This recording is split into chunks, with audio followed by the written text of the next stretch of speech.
The millionaire thought he knew his house well, until he heard the cries of babies coming from behind a locked door. When he broke it down, he found the young cleaning lady in despair, holding her children in her arms, unable to understand the reason for the punishment. He demanded an explanation from his wife, and what he discovered left him in shock. If this story interested you, don't forget to subscribe to our channel and tell us what city you're watching us from. We'll keep going. The early morning sun filtered through the windows of the servants' quarters, casting a golden glow over the tiny makeshift nursery Emily Stevens had arranged in the corner of her room. At 26, she never imagined she'd be a single mother to 3-month-old twins, working as a live-in housekeeper for one of the wealthiest families in Greenwich, Connecticut. But here she was, gently rocking Lucas while Lily slept peacefully in her crib. "Just a few more minutes, little man," Emily whispered, her soft brown hair falling over her face as she placed a gentle kiss on her son's forehead. "Mommy has to start breakfast for the big house soon." The Huntington estate was everything the rumors claimed: 20 acres of perfectly manicured gardens, a swimming pool that rivaled those at 5-star resorts, and a main house that looked like it belonged in Architectural Digest. When Emily had applied for the position 2 weeks ago, she never expected to get it. But Mrs. Reynolds, the elderly housekeeper, who'd been running the estate for decades, had seen something in her eyes, determination perhaps, or desperation. "The East Wing staff quarters have a small adjoining room," Mrs. Reynolds had told her during the interview. "Not much, but it could fit 2 cribs if you're careful with space." The woman's kindness had brought tears to Emily's eyes. After months of rejection from potential employers who didn't want the complication of an employee with newborn twins, someone was finally giving her a chance. Emily placed Lucas next to his sister and quickly changed into her uniform, a simple grey dress with a white apron. She checked her phone and smiled at a text from Sarah, her childhood friend who worked as a nurse at the Greenwich Public Health Centre. "How's day 14 in the mansion?" "Twins behaving. Call me on your break. Miss you." Sarah had been her rock through everything: the unexpected pregnancy, the father's abandonment, when he learned there were 2 babies instead of 1, the difficult birth, and the even more difficult weeks that followed. If it weren't for Sarah's medical knowledge and unwavering support, Emily didn't know how she would have survived those first chaotic months of motherhood. All good. Twins finally slept 5 hours straight. Minor miracle. "Break at 11, we'll call," she texted back. Emily tucked her phone into her pocket and gave one last glance at her sleeping children.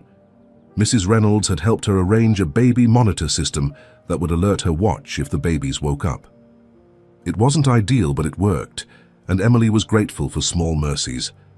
The main house was quiet as Emily made her way to the kitchen. At this hour, she knew she would be alone. Mrs. Reynolds had explained the routine. Mr. Huntington was usually gone before dawn, heading to his financial empire in Manhattan. Mrs. Huntington rarely emerged from her bedroom suite before 10. The household staff, gardener, cook, and Mrs. Reynolds herself, wouldn't arrive for another hour. This early morning solitude was Emily's favorite time. She could work in peace, meticulously cleaning the already spotless kitchen, preparing coffee for the programmable machine, and arranging fresh flowers from the garden in crystal vases throughout the house. Sometimes, she would pause at the floor-to-ceiling windows overlooking the Long Island Sound, taking a moment to absorb the beauty of a life so different from her own. Today, however, as she arranged white peonies in the dining room, she heard an unexpected sound: footsteps in the hallway. Emily froze. Mrs. Reynolds had been clear that she should make herself scarce whenever the family was present. "Good morning," a deep voice said from the doorway. Emily turned to find Jonathan Huntington standing there, his tall frame silhouetted against the morning light. At 40, he had the confident posture of a man accustomed to power, yet there was something almost gentle in his expression. His dark hair was flecked with silver at the temples, and he wore a casual button-down shirt with sleeves rolled up, a stark contrast to the formal suits she'd glimpsed him wearing when leaving for work. "Good morning, Mr. Huntington," Emily replied, eyes downcast as she'd been instructed. "I'm sorry, I didn't realize you were home. I'll finish this later." "Please, don't stop on my account," he said, his voice surprisingly warm. "Those look beautiful." Emily glanced up, momentarily caught off guard by the compliment. "Thank you, sir. I picked them fresh this morning." He stepped further into the room and Emily noticed he was holding a coffee mug. Mrs. Reynolds mentioned we have a new housekeeper. You're Emily, correct? Yes, sir. Emily Stevens, and you have children? He asked, his eyes showing genuine interest rather than the annoyance she'd come to expect from potential employers. Emily hesitated, uncertain how much Mrs. Reynolds had shared. Yes, sir, twins. They're 3 months old. Twins, he repeated, something like wonder crossing his face. Boy and girl. Yes, Lucas and Lily, she replied, surprised by his interest. A moment of silence stretched between them, not entirely uncomfortable, before he nodded. Well, I won't keep you from your work, Emily. If you need anything for your children, please don't hesitate to ask Mrs. Reynolds. Thank you, Mr. Huntington. He turned to leave but paused in the doorway. The East Wing quarters can get cold at night. I'll have maintenance adjust the heating system for that section. Before Emily could respond, he was gone, leaving her with an odd feeling she couldn't quite place. No employer had ever shown such consideration before. By 11 o'clock, Emily had completed her morning tasks and slipped back to her quarters to check on the twins. Both were awake but content, kicking their little legs in the air as they lay in their cribs. After feeding and changing them, she settled into the single armchair with Lily in her arms, while Lucas played on a blanket at her feet. Sarah, you won't believe it, she said when her friend answered her call. I actually spoke with Mr. Huntington this morning, the elusive billionaire himself. I'm shocked, Sarah teased. What's he like? The nurses at the center always gossip about the Huntingtons. He was kind, Emily said, surprised by her own assessment. Asked about the twins. Even said he'd have maintenance adjust the heating for our quarters. Interesting, Sarah replied, her voice taking on a teasing tone. Is he as handsome as they say? That's what to Sarah. Emily laughed, feeling her cheeks warm. He's my employer, and he's married. To that Victoria woman, right? She came into the health center once. Let's just say she didn't make a great impression on the staff. Emily lowered her voice, though she knew no one could hear her.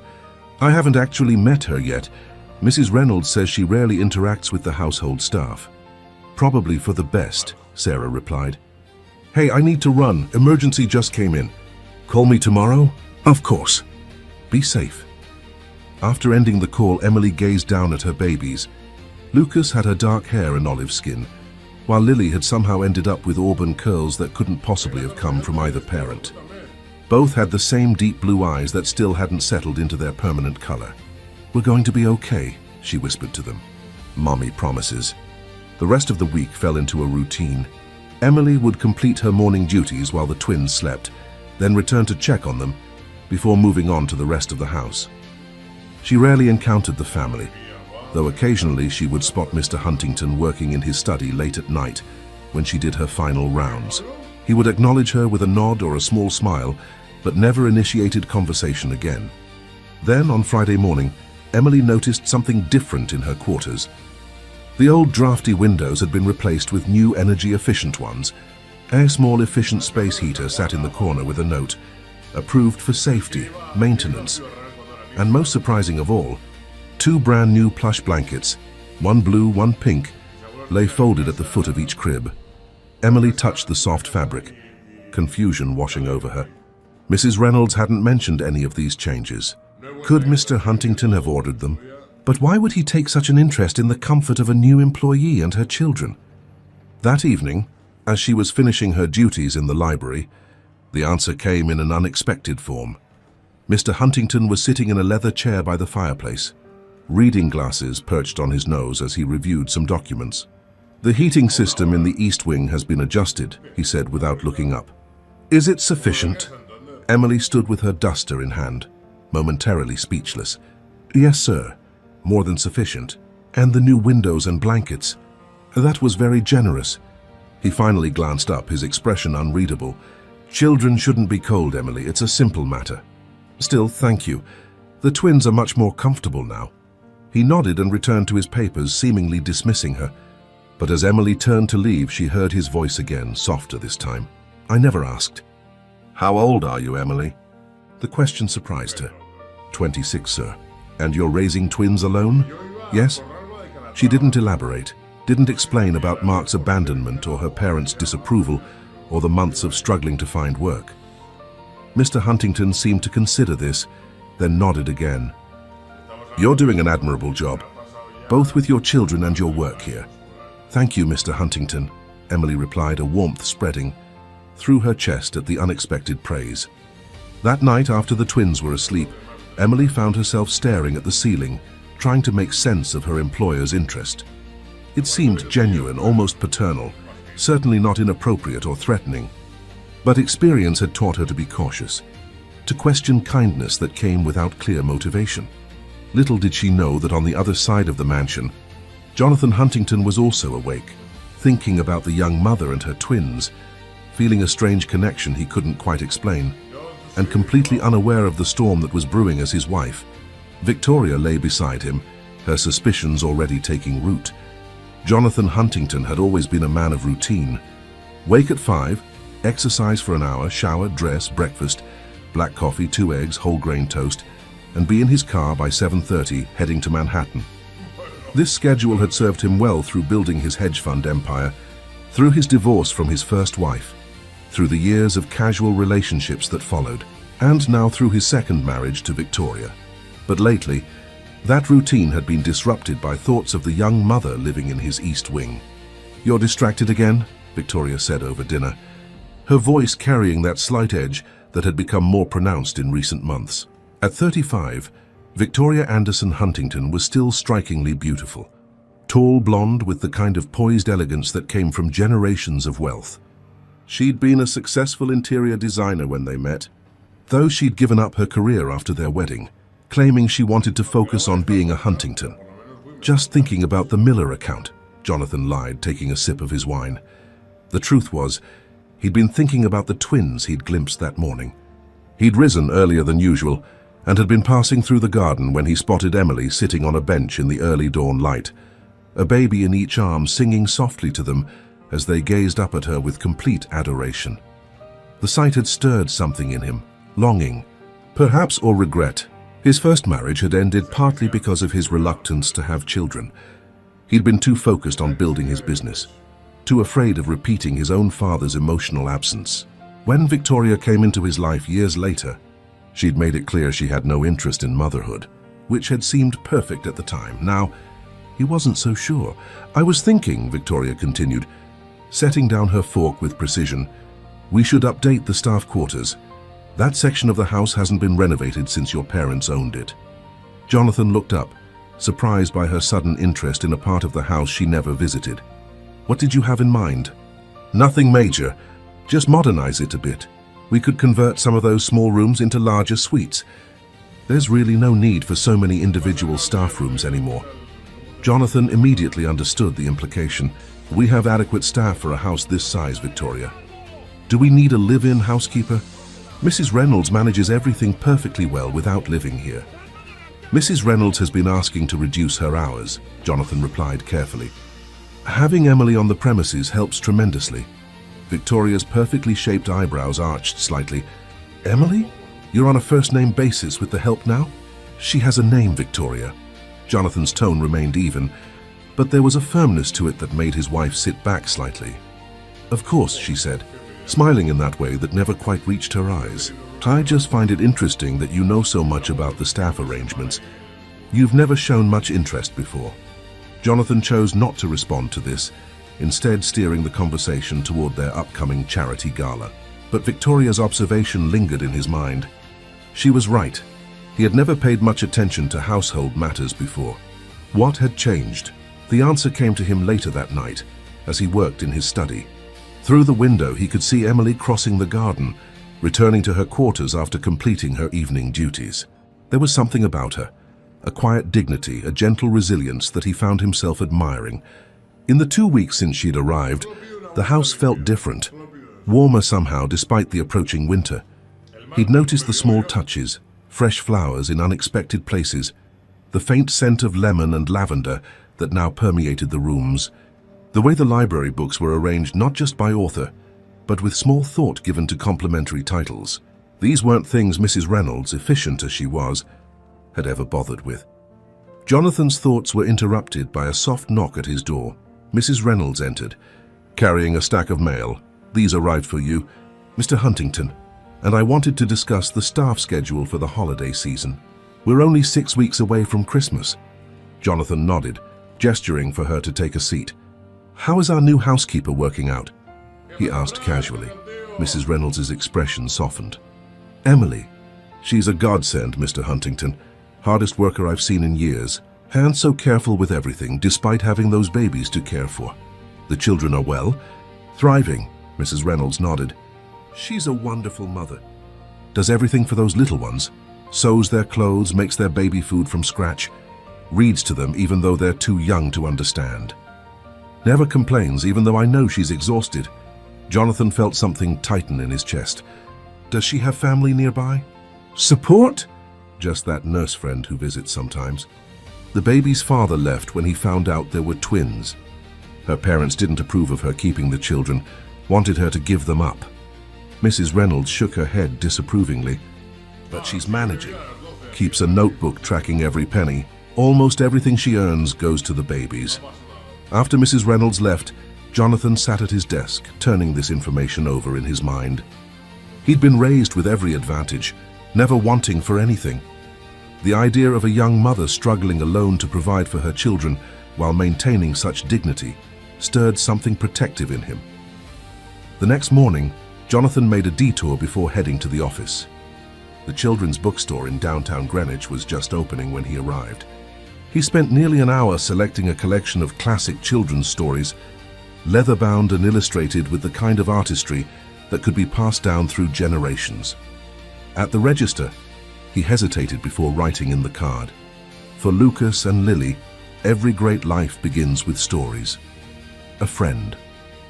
That evening, he placed the package outside Emily's door and left before she could return from her duties. He told himself it was just a small kindness, nothing more.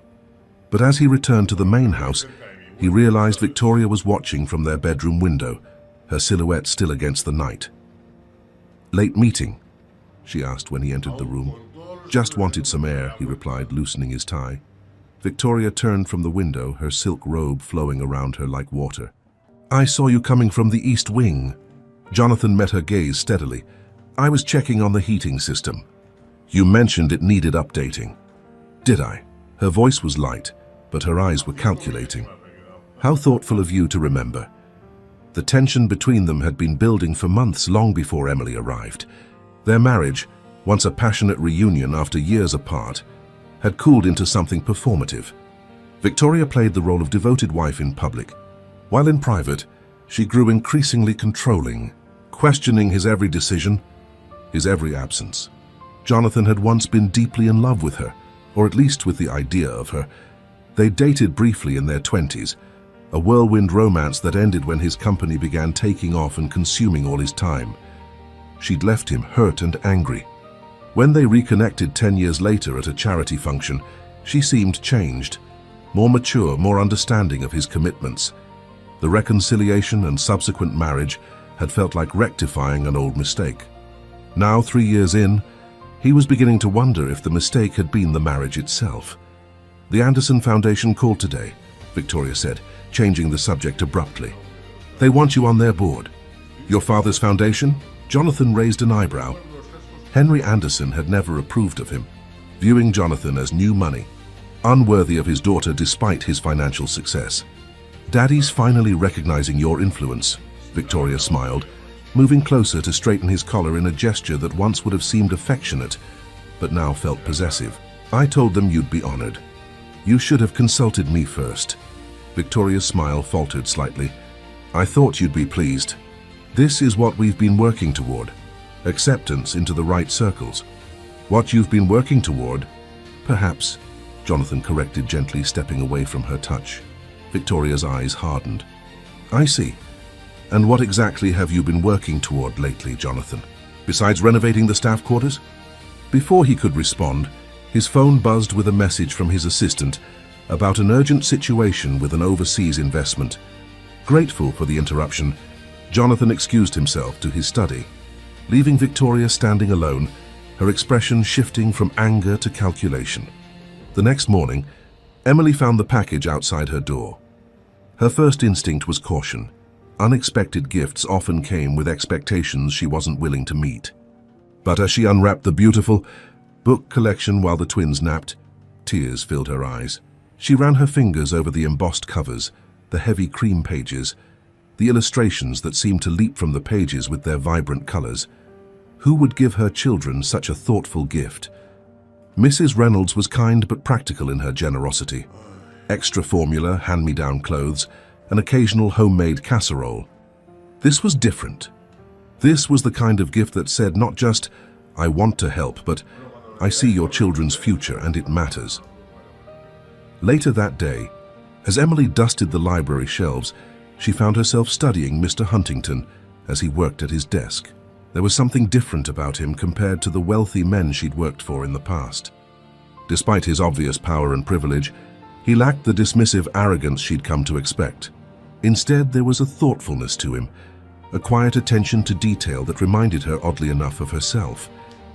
"Is there something you need, Emily?" he asked, looking up to find her watching him. Emily blushed, embarrassed at being caught staring. "No, sir. I wanted to thank whoever left the beautiful books for my children. They're the kind of gift that lasts a lifetime." Jonathan's expression remained neutral, but Emily caught the slight softening around his eyes.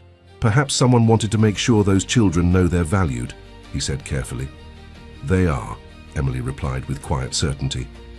"Every day in every way I can manage." Their eyes met for a moment too long, a current of understanding passing between them that had nothing to do with employer and employee. Emily was the first to look away, returning to her dusting with renewed focus. Neither noticed Victoria standing in the hallway, watching the exchange with narrowed eyes, her hand clutching the doorframe with white knuckles. That night, Victoria slipped into Jonathan's study after he'd gone to bed. She moved with purpose through the room, checking his desk calendar, flipping through the papers in his briefcase, scanning his recent emails. Nothing seemed unusual until she noticed a receipt tucked into his desk drawer from Heartwood Books for a children's collection worth more than Emily likely earned in a week.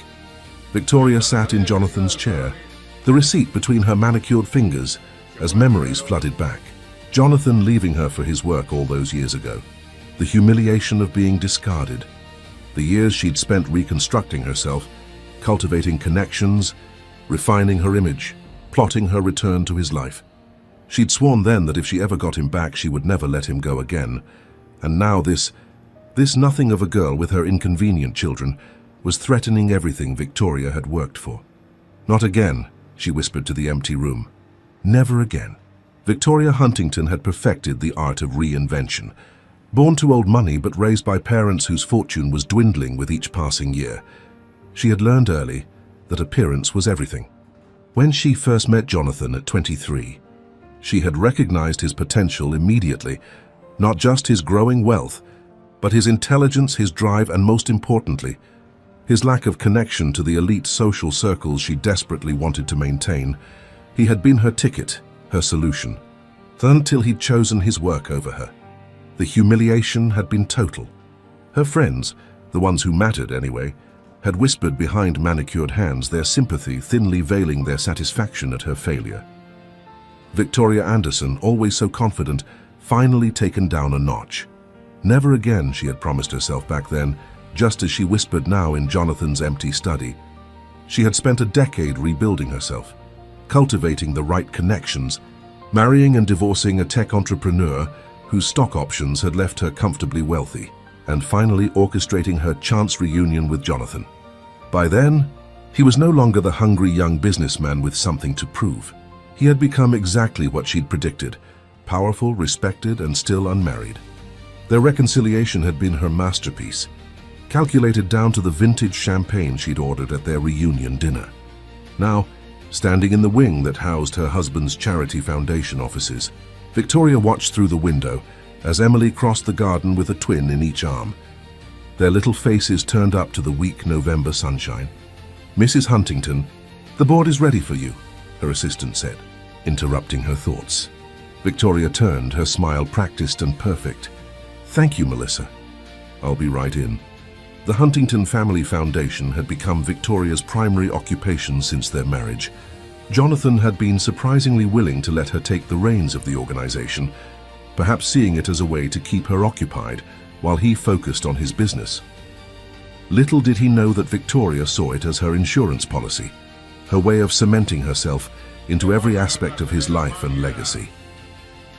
"Ladies and gentlemen," she began as she entered the boardroom, her voice carrying that perfect blend of warmth and authority. "Thank you for coming today. As you know, our annual Winter Gala is approaching, and this year, we've set an ambitious fundraising goal for our children's education initiatives." The irony wasn't lost on her. Championing educational opportunities for children while plotting against a mother and her twins. But Victoria had long ago mastered the art of compartmentalization. Her charity work was genuine in its way. It brought her the status and admiration she craved, and if children benefited along the way, all the better. As the meeting proceeded, Victoria found her thoughts drifting back to Emily Stevens. What did Jonathan see in her? She wasn't particularly beautiful. Pretty in a simple, unadorned way perhaps, but nothing special. She had no connections, no fortune, no sophisticated education. Just two illegitimate babies and a desperate need for employment. Perhaps that was it. Jonathan's savior complex emerging. He'd always had a weakness for the underdog, a trait Victoria had once found charming, but now saw as a potential threat. If it was just misplaced charity, she could manage it. But the way he'd looked at Emily in the library yesterday suggested something more concerning. Victoria recognized the signs.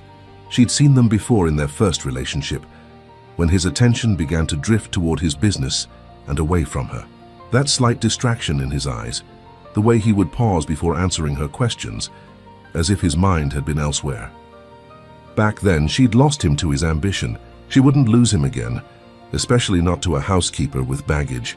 "Victoria, your thoughts on the venue?" asked Eleanor Reynolds, a board member and wife of Greenwich's most prominent real estate developer. Victoria blinked, smoothly covering her momentary lapse. "I think the Greenwich Country Club is the obvious choice. Tradition has its place, but I'm open to suggestions if anyone feels strongly about an alternative."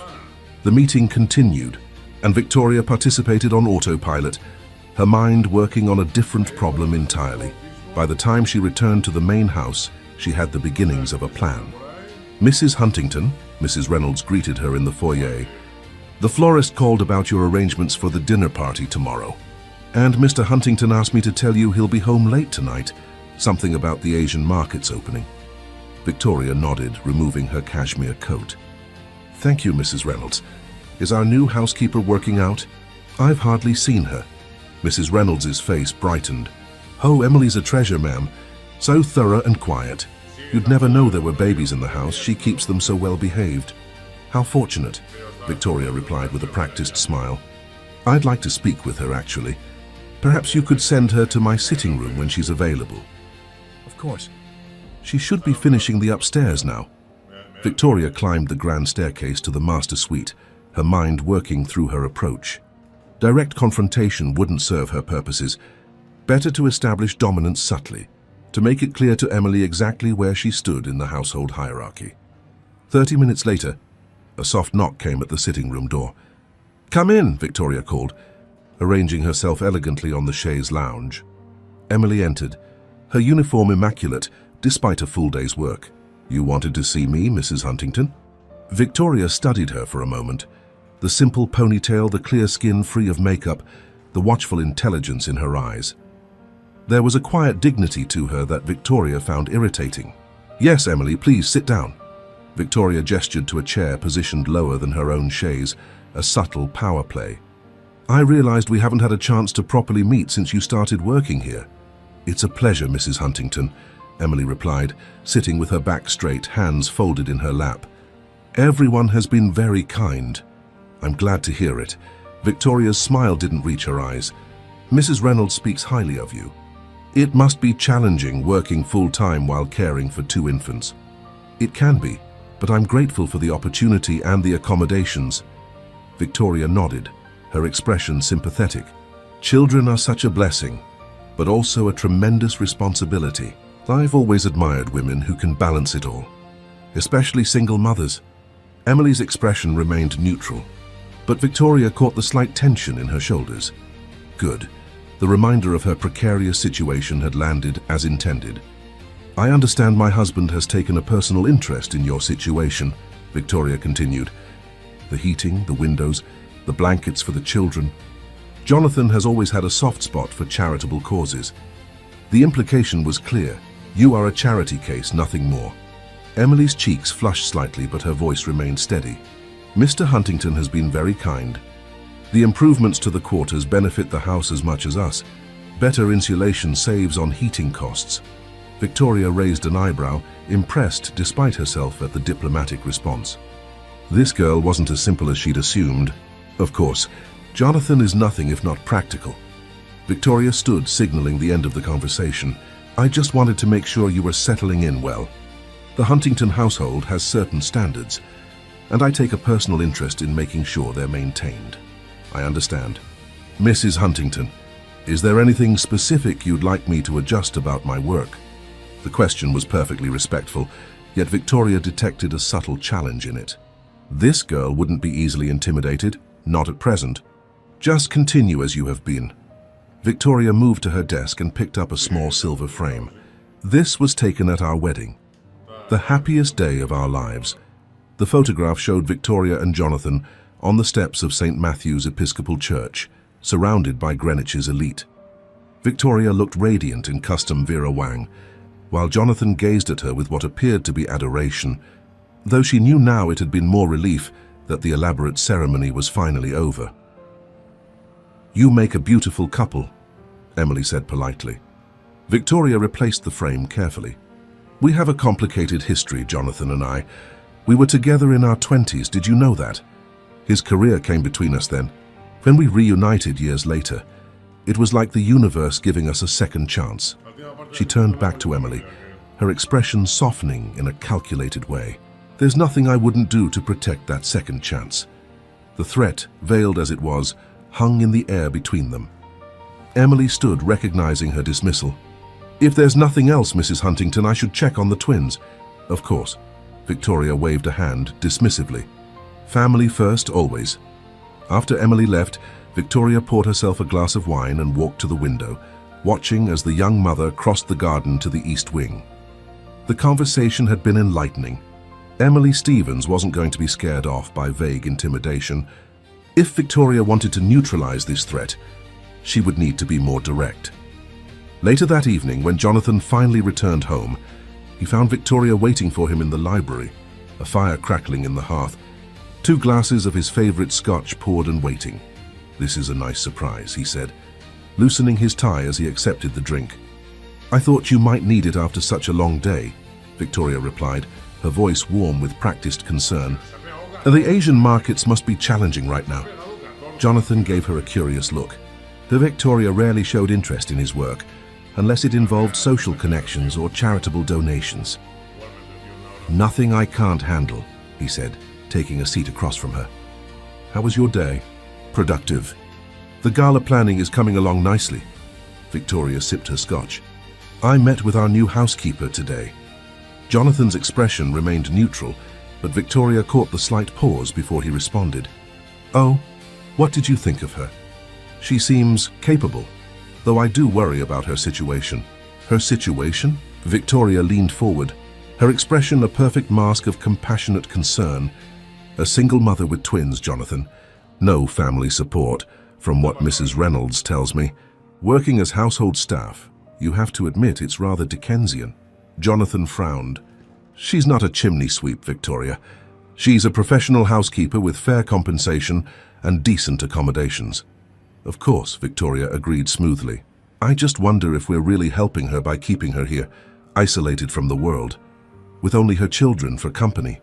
Wouldn't she be better off with a job that allowed her to meet people, to build a future beyond service? That's for her to decide, isn't it? Jonathan replied, his tone cooling. She seems to value the stability this position provides. Victoria nodded thoughtfully. You're right, of course.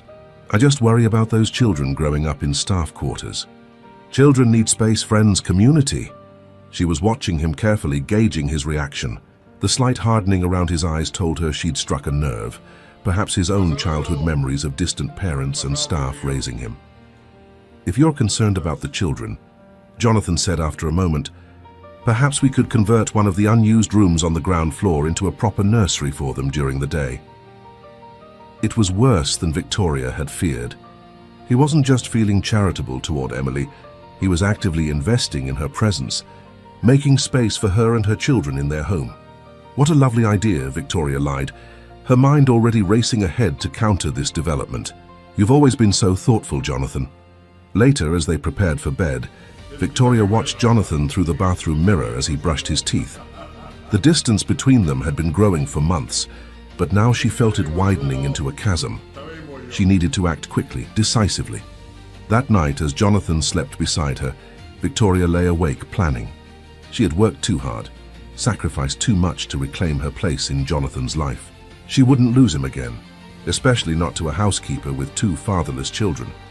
Emily Stevens needed to go, and Victoria knew exactly how to make that happen. Across the estate, Emily also lay awake, the twins sleeping peacefully in their cribs beside her. Mrs. Huntington's veiled warnings echoed in her mind. In her previous positions, Emily had always maintained a careful distance from her employers, doing her job efficiently and invisibly. But something was different here. Mr. Huntington's kindness seemed genuine, not the condescending charity his wife had implied. Yet Emily knew better than to mistake an employer's kindness for anything more. She'd learned that lesson painfully with the twins' father, a man who'd made promises he never intended to keep. "We'll be okay," she whispered to her sleeping babies. "We always are." But as she finally drifted off to sleep, Emily couldn't shake the feeling that the peaceful refuge she'd found at the sea, Huntington Estate, was about to be tested in ways she couldn't yet imagine. December arrived with a blanket of snow that transformed the Huntington Estate into a winter wonderland. Emily had been working at the mansion for nearly a month now, settling into a comfortable routine. The twins were thriving, growing more alert and engaged each day. Lucas had started reaching for objects with surprising coordination, while Lily had developed a bubbling laugh that never failed to brighten Emily's darkest moments. "They're developing beautifully," Sarah said during her weekly visit, bouncing Lily on her knee while Emily fed Lucas. "All their milestones are right on track, maybe even advanced." Emily smiled with tired pride. "They're starting to sleep longer stretches at night, thank goodness." And Mr. Huntington had that unused storage room converted into a proper nursery for them during the day. Having that extra space has been life-changing. Sarah raised an eyebrow. "Mr. Huntington seems very accommodating." "He's been kind," Emily admitted, careful to keep her tone neutral. "But Mrs. Huntington, I don't think she's happy about the changes. She barely acknowledges me, and when she does, there's this underlying tension." "Rich people and their drama," Sarah shrugged, then lowered her voice. "Speaking of drama, guess who came into the health center yesterday? Victoria Huntington herself." Emily looked up, surprised. "What for?" "Nothing serious, just a prescription renewal." But she spent the entire time on her phone, talking loudly about some charity board member she's feuding with. Then she asked about our patient privacy policies. "That's odd. Why would she care about that?" Sarah's expression grew serious. "She specifically asked if we ever discussed our patients' medical histories with their employers. I think she was fishing for information about you, Em." A cold feeling settled in Emily's stomach. What did you tell her? "The truth, that patient confidentiality is absolute. But be careful, okay? Something about her didn't sit right with me." After Sarah left, Emily found herself moving through her afternoon tasks with heightened awareness. She'd felt Mrs. Huntington's gaze following her more frequently lately, evaluating, calculating. Initially, Emily had attributed it to a wealthy woman's natural suspicion of household staff. Now she wondered if there was more to it. That evening, as Emily polished the silver in the formal dining room, she overheard raised voices coming from Jonathan's study. She tried not to listen, but the words carried clearly through the old house. "It's a family heirloom, Victoria. Of course I noticed it was missing." Jonathan's voice was sharp with rare anger. "I'm simply saying we should consider all possibilities," Victoria replied, her tone managing to be both defensive and accusatory. "It was in the display case last week and now it's gone. Only household staff have access to that room. Are you seriously suggesting Mrs. Reynolds, who has worked for my family for 30 years, or our groundskeeper who never even enters the main house, would steal from us?" There was a pause and Emily could almost feel Victoria's calculated hesitation. "Perhaps not them," she said finally. The implication was clear and Emily felt her chest tighten with indignation. She had never stolen anything in her life, had built her entire existence around honest work and integrity. "That's absurd," Jonathan responded, his voice cold. "Emily has been nothing but exemplary since she arrived. Appearances can be deceiving, darling. A single mother desperate for money." "Enough, Victoria. The pocket watch is probably misplaced. I'll have the house searched properly tomorrow." Emily forced herself to continue polishing, her movements mechanical as her mind raced. What pocket watch were they talking about? She hadn't seen any such item, let alone touched it. The accusation, even second-hand, stung deeply. Later that night, after checking that the twins were asleep, Emily sat on the edge of her bed and called Sarah. "She's trying to frame me for theft," she whispered into the phone, the reality of her situation settling in. "I've never even seen this pocket watch they're talking about." "That's serious, Em," Sarah replied, her voice tense. "If they file a police report..." "I know." Emily closed her eyes.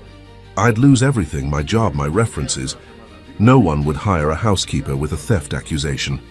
You need to talk to Mr. Huntington directly. He seems reasonable." "And say what? That I overheard them arguing and I'm not a thief. It would just make me look guilty." "Then document everything. Keep a record of your whereabouts, your duties. If she's setting you up, you need to protect yourself." Emily agreed, but after hanging up, a sense of helplessness washed over her. She was alone in a powerful family's home, her word against a wealthy socialite's. Even with Jonathan's apparent belief in her innocence, she was vulnerable. The next morning dawned grey and cold. Emily dressed the twins warmly and settled them in their daytime nursery with toys and soft music before beginning her work. The household seemed tense, with Mrs. Reynolds organizing a discreet search of the rooms while trying to appear as though she wasn't. Around midday, Emily was changing the sheets in one of the guest rooms when Victoria appeared in the doorway. "Emily, a word please." Her tone was clipped, her expression severe. Emily straightened, bracing herself. "Yes, Mrs. Huntington? A valuable family heirloom is missing. My husband's grandfather's pocket watch, gold with intricate engraving and the Huntington crest. Have you seen it during your cleaning?" Emily met her gaze steadily. "No, Mrs. Huntington, I haven't seen anything like that." Victoria studied her face as if searching for signs of deception. "It was in the library display case. The case that you dust every day." "The display case was empty when I cleaned it yesterday," Emily replied truthfully. "I assumed Mr. Huntington had removed the items for safekeeping during the holiday decorating." Something flickered across Victoria's face, surprise perhaps at Emily's composed response. "Well, if you happen to find it, please bring it to me immediately." The emphasis on find wasn't subtle, and Emily felt her spine stiffen. "So of course, Mrs. Huntington." Victoria lingered a moment longer, then added, "My husband may be easily charmed by your situation, but I've seen your type before. The devoted single mother, struggling nobly against the odds." Her smile was cold. "Just remember that your position here is not as secure as you might think." With that, she turned and left, leaving Emily shaking with a mixture of anger and fear. The threat was no longer veiled, it was explicit. The remainder of the day passed in tense silence. Emily went about her duties methodically, hyper-aware of her every movement, every item she touched. When Mrs. Reynolds informed her that Mr. Huntington wanted to see her in his study at 5 o'clock, Emily's stomach knotted with dread. After checking on the twins and refreshing her appearance, Emily knocked on the study door precisely at 5. "Come in," Jonathan called. He was standing by the window, his expression troubled as he turned to face her. "Emily, thank you for coming. Please sit down." Emily perched on the edge of the chair, her back straight. "Is this about the missing watch, Mr. Huntington?" Jonathan sighed, running a hand through his salt and pepper hair. "Yes, I want to apologize for any discomfort this situation has caused you. I know my wife has concerns, but I want you to know that I do not share them." Relief washed over Emily, but she maintained her composure. "Thank you for saying so, sir.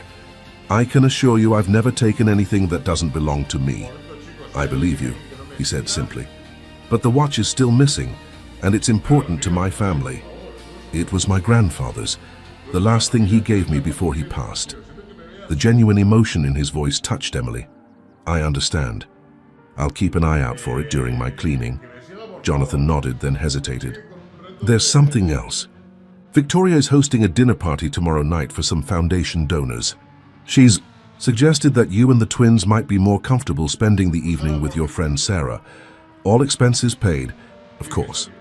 Emily understood immediately. She was being removed from the house during an important social event. Whether from embarrassment at having staff with babies or fear that Emily might somehow disrupt the evening, Victoria wanted her gone. I see, Emily said, keeping her voice neutral. That won't be necessary. The twins and I will remain in our quarters. You won't even know we're here. Jonathan looked uncomfortable. It's not that we don't want you here, Emily. Victoria just thought, I understand perfectly, Mr. Huntington, Emily interrupted gently. But the twins don't do well with disruption to their routine, and I'd prefer to be available if anything should need attention during the party. After a moment, Jonathan nodded. Of course. It's your decision. As Emily stood to leave, he added, For what it's worth, I think you're doing an extraordinary job, both here and with your children. Thank you, sir, Emily offered a small smile. That means a great deal. The following day, Emily moved through the house like a ghost, efficiently preparing for the evening's party while remaining as invisible as possible. Victoria was everywhere, directing florists, caterers, and Mrs. Reynolds with military precision, barely acknowledging Emily except to issue curt instructions. By late afternoon, the house was transformed. Crystal sparkled, silver gleamed, and arrangements of white roses and evergreens adorned every surface. Emily completed her final tasks and retreated to the east wing as the first guests began to arrive. The twins were unusually fussy that evening, perhaps sensing their mother's tension. Emily had just managed to get them settled when she heard a sharp knock at her door. Opening it, she found Victoria standing there, impeccably dressed in a burgundy evening gown, diamonds glittering at her throat and wrists. We seem to have a small situation, Victoria said, her voice tight. The caterer is short-staffed, and we need someone to help serve drinks for the first hour. Mrs. Reynolds suggested you might be available, since you're here anyway. Emily hesitated, glancing back at the twins. They've just fallen asleep, but surely they'll be fine for an hour, Victoria cut in. Unless your assistance is too much to ask? The challenge was clear. Refuse and prove herself unhelpful and ungrateful. Accept and leave her children unattended. I'd be happy to help, Emily said evenly, if I could just use the baby monitor system. Of course, Victoria's smile was all teeth. Mrs. Reynolds will show you what to do. Black uniform, hair up, no jewelry. 20 minutes later, Emily was circulating through the crowded great room with a tray of champagne flutes. Her hair neatly pinned, the baby monitor clipped discreetly to her waistband. She moved efficiently between Greenwich's elite, offering drinks with a polite smile, all while keeping one ear tuned to any sound from the sleeping twins. Jonathan looked surprised when he first spotted her, his eyebrows drawing together in brief confusion before smoothing into his host's expression. Later, as she passed him, he murmured, "You didn't have to do this." "It's fine," Emily replied quietly. "Happy to help." As the evening progressed, Emily became aware of Victoria watching her closely, especially when she interacted with the male guests. Several times she caught her employer frowning when a guest thanked Emily or made brief conversation. By the time her hour was up, Emily understood. Victoria hadn't needed extra help. She'd wanted to put Emily in her place, to remind her of her status as a servant. Relief washed over her when Mrs. Reynolds finally nodded, indicating she could go. Emily slipped away quietly, returning to the east wing where she found the twins still sleeping peacefully. She changed out of the serving uniform and into comfortable clothes, then sat by the window, watching the snow fall and listening to the distant sounds of laughter and music from the main house. Her phone buzzed with a text from Sarah. "How's the fancy party?" "Serving caviar to the 1%. Emily smiled faintly. "Just champagne. Back with the twins now. All quiet." "Good, remember what I said, document everything. That woman is up to something." Emily was about to respond when she heard a commotion from the main house. Raised voices, movement. Setting her phone down, she went to the window and saw lights coming on in rooms that had been dark. Something was happening. Her first thought was for the twins. She checked them again, still sleeping soundly, then hesitated. Should she go see if help was needed? Or would that be overstepping? Before she could decide, her door burst open without a knock. Victoria stood there, her perfect composure shattered, her face flushed with anger. "Where is it?" she demanded, her voice low but vibrating with fury. Emily stepped back, startled. "Where is what, Mrs. Huntington?" "Don't play innocent." "The watch, Jonathan's grandfather's watch.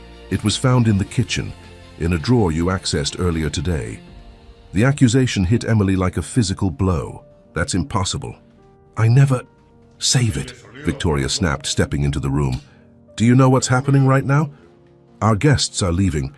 My husband's business associates, foundation donors, friends, all leaving because of the scene you've caused." "I haven't caused any scene," Emily protested, her voice rising despite her effort to stay calm. "I've been here with my children for the past hour. After you planted the watch in the kitchen," Victoria countered, "did you think we wouldn't find it?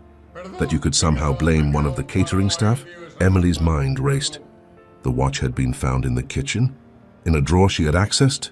It didn't make sense unless someone had placed it there deliberately. Someone like Victoria. "I didn't take or hide any watch," Emily said firmly. "And I think you know that." Victoria's eyes narrowed. "Are you accusing me of something, Miss Stevens?" Before Emily could respond, there was a commotion in the hallway, and Jonathan appeared behind his wife, his expression thunderous. "Victoria, that's enough," he said, his voice cutting through the tension. "This is not the time or place." "She stole from us, Jonathan," Victoria insisted, turning to him.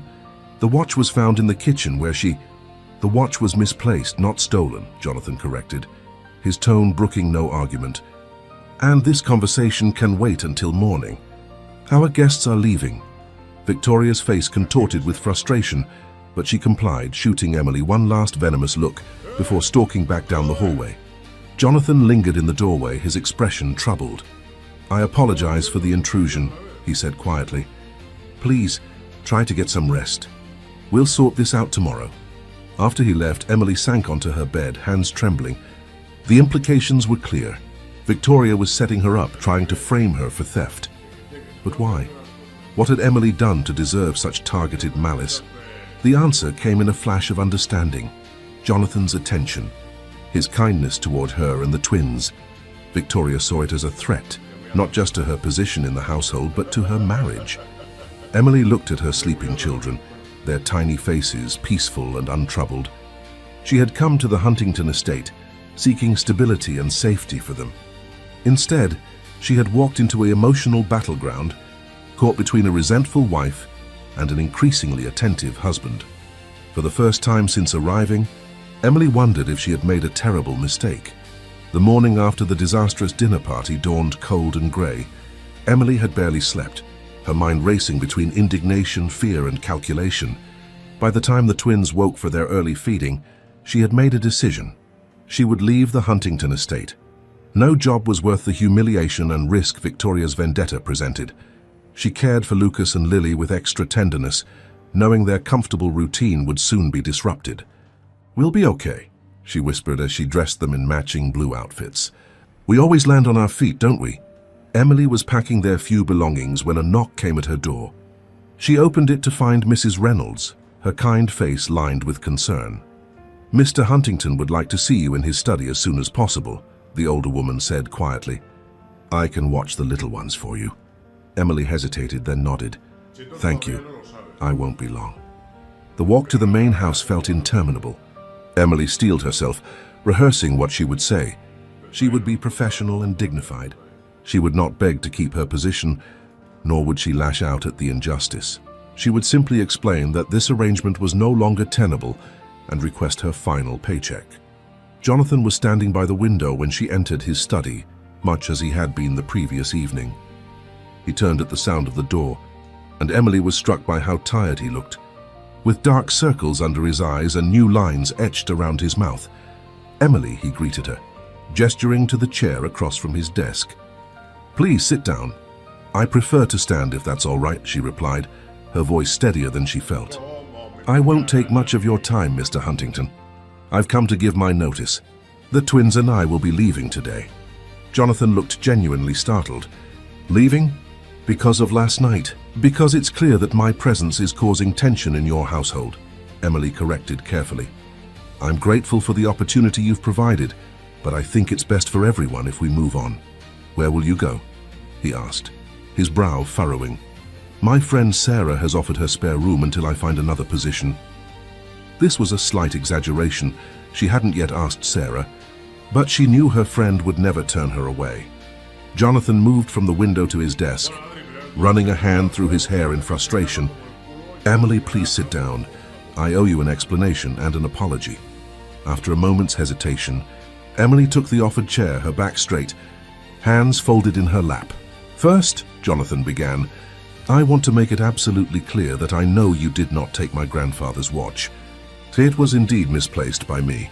I removed it from the display case last week to have it serviced for Victoria's Christmas gift and forgot I'd placed it in my briefcase. It fell out in the kitchen yesterday when I was looking for some papers. Emily felt a surge of vindication, quickly followed by confusion. Then why did Mrs. Huntington accuse me of stealing it? Jonathan's expression darkened. Victoria jumped to conclusions. She saw the watch in the kitchen and immediately assumed the worst. He paused, choosing his words carefully. My wife can be protective of what she considers hers. It's a trait that stems from insecurity rather than malice. The diplomatic answer struck Emily as both generous and entirely insufficient. With respect, Mr. Huntington, your wife deliberately tried to frame me for theft. That goes beyond insecurity. Jonathan looked away and Emily could see the conflict in his face, loyalty to his wife warring with his sense of justice. You're right, he admitted finally. Victoria's behavior was inexcusable. I've spoken with her at length, and she understands there will be consequences if anything like this happens again. Emily almost laughed at the inadequacy of this response. Consequences? For a woman who had nearly destroyed her livelihood, her reputation, her ability to provide for her children, but she maintained her composure. I appreciate your honesty, she said carefully, but my decision stands. The twins and I will be leaving today. Jonathan stood abruptly, pacing behind his desk. Please reconsider. What happened was wrong, deeply wrong, but running away isn't the answer. I'm not running away, Emily countered, a flash of anger breaking through her calm facade. I'm protecting my children and myself from a hostile environment. They deserve better than to live where their mother is treated with suspicion and contempt. Her words seemed to hit Jonathan like a physical blow. He stopped pacing and faced her directly. You're absolutely right, he said softly. They deserve better. You deserve better. And I'm asking you, pleading with you, to give me the chance to provide that. Not out of charity or pity, but because, he paused, seeming to search for words, because in the short time you've been here, you and those children have brought more life and purpose to this house than it's seen in years. Emily felt something shift in her chest, a softening she couldn't afford. Mr. Huntington. Jonathan, he corrected gently. Please, at least when we're speaking privately like this. Jonathan, she acknowledged, the name feeling strange on her tongue. Whatever your intentions, the reality is that your wife sees me as a threat. That's not going to change. Victoria and I have issues that predate your arrival, he admitted. Her behavior toward you is a symptom of deeper problems in our marriage. That's not your responsibility to fix, but please don't punish yourself or the twins because of our dysfunction. Emily hesitated, torn between self-preservation and the undeniable benefits this position provided for her children.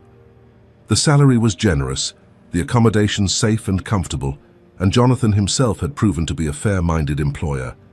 What would change? She asked finally. If we stayed, what guarantee do I have that something like this won't happen again? Jonathan seemed to consider this carefully. Practical changes first. Victoria has agreed to keep her distance from the East Wing and your daily duties. Mrs. Reynolds will serve as intermediary for any household requests. Your position and accommodations will be formalized in a written contract with clear protections. These were reasonable measures, but Emily sensed there was more. And? She prompted. Jonathan met her gaze directly. And I want to be completely honest with you, Emily. My interest in you and the twins isn't merely that of an employer. I find myself drawn to your strength, your dignity, your devotion to your children. I admire you in a way I haven't admired anyone in a very long time." The confession hung in the air between them, its implications both thrilling and dangerous. Emily felt her cheeks warm, but she kept her expression neutral. "That's complicated," she said finally. "Extraordinarily so," Jonathan agreed with a rueful smile. "I'm not asking anything of you, Emily. I'm simply acknowledging what I suspect we've both felt developing. Whatever happens or doesn't happen between us, I want you and the twins to feel secure here." Emily stood, needing to move, to think. "I don't know what to say." "Say you'll stay," Jonathan urged, "at least through the holidays. Give us a chance to make this right."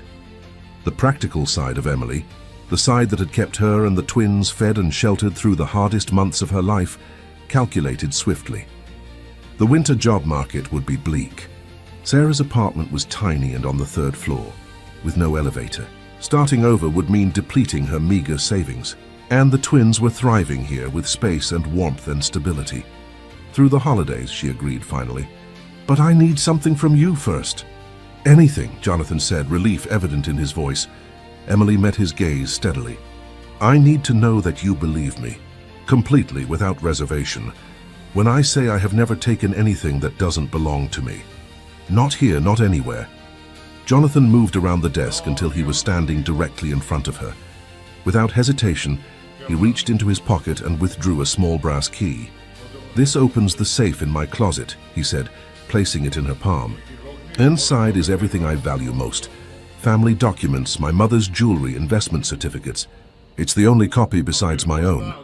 He closed her fingers around the key. "That's how much I believe you, Emily." The weight of the key and the trust it represented was overwhelming. Emily stared at their joined hands, a lump forming in her throat. "I don't know what to say," she whispered. "Say you'll stay," Jonathan repeated softly. "Say you'll give us, all of us, another chance." Emily nodded, unable to speak past the emotion tightening her throat. Jonathan squeezed her hand gently before releasing it, stepping back to restore the professional distance between them. "Thank you," he said simply. "We'll make the formal arrangements this afternoon. And Emily, I promise you won't regret this decision." When Emily returned to the East Wing, she found Mrs. Reynolds sitting between the twins' cribs, reading them a story from the beautiful book collection Jonathan had given them. The older woman looked up with obvious relief. "You're staying then?" she asked, noting Emily's expression.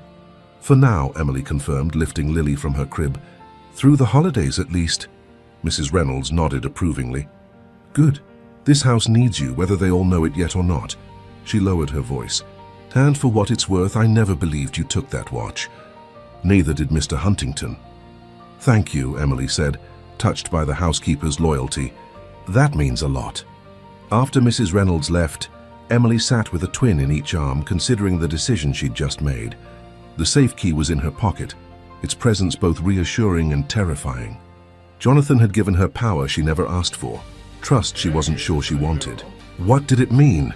And more importantly, what would Victoria do when she discovered this latest development? Emily's phone buzzed with a text from Sarah. "Status update? Do I need to come rescue you and the mini-monsters?" With one hand, Emily typed back, "Crisis averted for now. Staying through holidays. We'll explain everything soon." Sarah's response was immediate. "Whatever you decided, I've got your back. But keep your guard up, Em. Rich people play by different rules." Emily knew her friend was right. She'd entered a world of wealth and privilege, where people like Victoria wielded power as casually as they wore diamonds. But Emily had something Victoria lacked, the absolute clarity of a mother's purpose. She would do whatever necessary to protect her children and her integrity, no matter what obstacles the Huntingtons' troubled marriage placed in her path. Across the estate, Victoria Huntington stood at her bedroom window, watching as Jonathan crossed the garden toward his waiting car. Their morning confrontation had been brutal, his anger cold and precise as he dismantled her accusations against Emily, his disappointment evident in every word. Victoria had apologized, had promised to maintain her distance, had agreed to all his terms with outward humility, but inwardly she was seething. Jonathan had defended the housekeeper with a passion he hadn't shown for their marriage in years. He had threatened consequences, legal, financial, personal, if Victoria ever attempted to undermine Emily again. Most infuriatingly, He had insisted the young mother and her twins remain at the estate. Victoria's grip tightened on her coffee cup until her knuckles turned white. She had lost this battle, but the war was far from over. Emily Stevens might have Jonathan's protection for now, but Victoria had resources of her own, connections, wealth, and a lifetime of experience in getting what she wanted. If direct confrontation wouldn't work, she would simply need to be more subtle, more strategic. There were other ways to remove the young mother from their lives. Victoria just needed to find Emily's weakness and exploit it. As Jonathan's car disappeared down the long driveway, Victoria reached for her phone. She had calls to make, people to see, information to gather. Emily Stevens had a past, a history, perhaps even secrets. And Victoria was determined to uncover every last one of them. In the East Wing, unaware of the plans forming against her, Emily began her day's work with renewed purpose. She had made her choice to stay, to trust, to hope for better days ahead. Only time would tell if it was the right one. The twins cooed and giggled as she changed them, their innocent joy a reminder of why every struggle was worthwhile. "We're going to be okay," she promised them, as she had so many times before. But for the first time in months, Emily actually believed it might be true. December slipped into January with deceptive calm. Christmas at the Huntington estate had been a study in careful choreography. Jonathan and Victoria maintaining a polished facade of marital harmony for their social obligations, while Emily and the twins remained mostly in the East Wing, celebrating their own quiet holiday. Jonathan had been generous, perhaps too generous, Emily sometimes worried. The twins had received beautiful handcrafted wooden toys, delivered anonymously to their quarters on Christmas Eve. Emily herself had found a simple but elegant cashmere sweater wrapped in silver paper, with no note or explanation. She kept it in its box, uncertain whether accepting such a personal gift crossed boundaries better left intact. Victoria had departed for a spa retreat in Arizona the day after Christmas, ostensibly for rejuvenation, but more likely, Emily suspected, to avoid the tension that now permeated the household. Her absence brought a palpable relief, though Emily remained vigilant. Sarah's warnings echoed in her mind.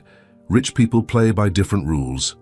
On a crisp January morning, Emily was preparing the twins for their weekly checkup with Sarah at the health center when her phone buzzed with a text. "Can you come early? Need to talk before the appointment. Important."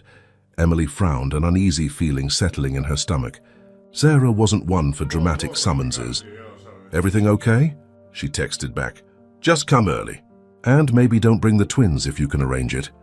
Now genuinely concerned, Emily asked Mrs. Reynolds if she could watch Lucas and Lily for an hour before their appointment.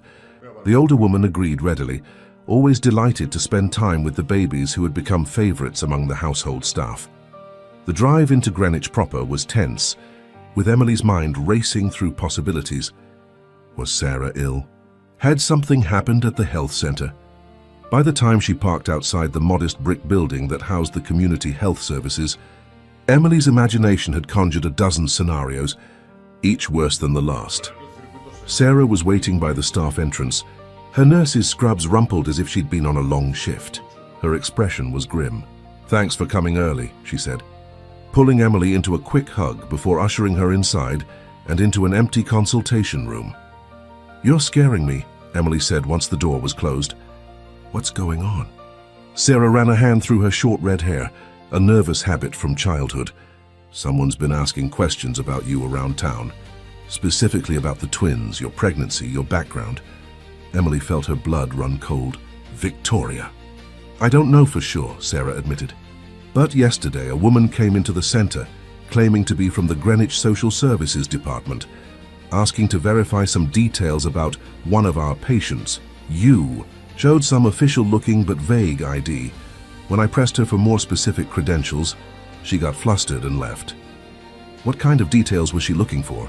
"Medical records from your pregnancy, birth certificates for the twins, your previous address history." Sarah's expression hardened. "I didn't tell her anything, obviously.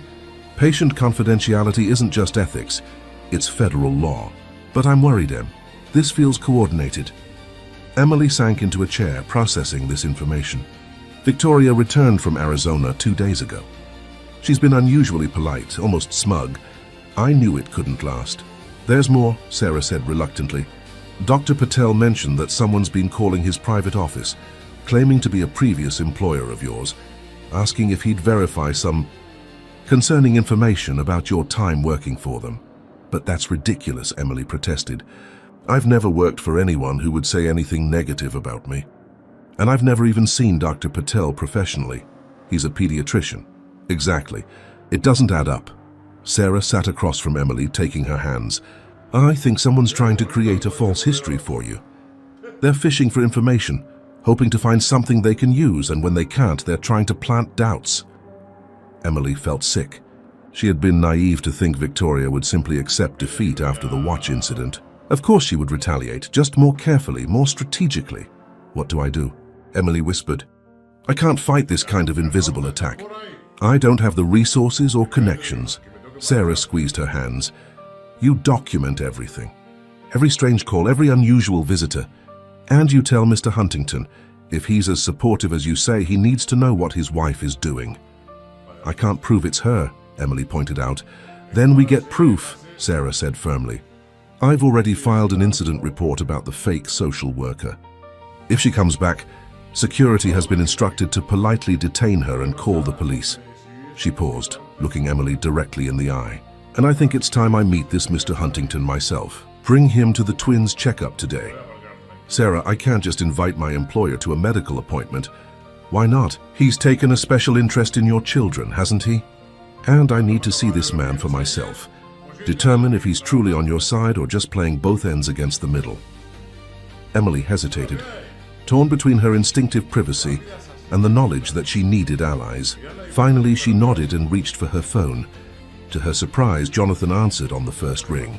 Emily, is everything all right? The concern in his voice bolstered her courage. Yes, everything's fine. I'm at the health center for the twins' checkup and, well, their nurse has raised some concerns I think you should hear directly. Would it be possible for you to join us? There was only the briefest pause before he answered. Text me the address! I'll be there in 20 minutes. True to his word, Jonathan arrived exactly 20 minutes later. Emily was waiting in the reception area, having retrieved the twins from Mrs. Reynolds, who had driven them over separately. Jonathan entered the building looking every inch the powerful financier in his tailored coat and scarf, drawing curious glances from the staff and patients.